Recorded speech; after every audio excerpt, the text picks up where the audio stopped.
Diqqat, aholiga tezkor xabar. O'zgidromet 11, 12 va 13 aprel kunlari kutilayotgan ob-havo prognozini e'lon qildi. Assalomu alaykum hurmatli tomoshabin. Videorolikdan to'liqroq xabardor bo'lish uchun video ostidagi like va obuna bo'lish tugmachalarini bosib qo'yishlikni unutmang.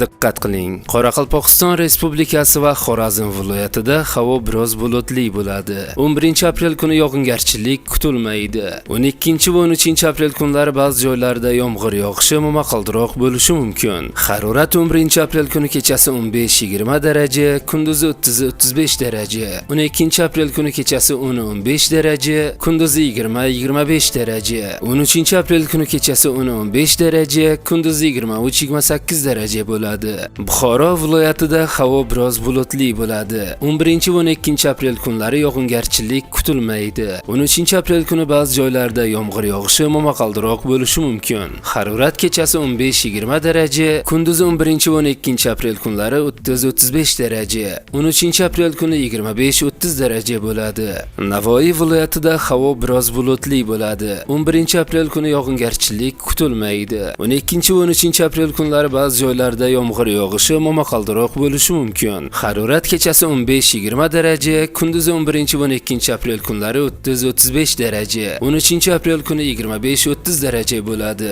Toshkent, Sirdaryo, Jizzax va Samarqand viloyatlarida havo biroz bulutli bo'ladi. 11 va 12 aprel kunlari yog'ingarchilik kutilmaydi. 13 aprel kuni ba'zi joylarda yomg'ir yog'ishi momaqaldiroq bo'lishi mumkin. Harorat 11 aprel kuni kechasi 12-17 daraja, kunduzi 26-31 daraja. 12 aprel kuni kechasi 14-19 daraja, kunduzi 29-34 daraja. 13 aprel kuni kechasi 14-19 daraja, kunduzi 27-32 daraja bo'ladi.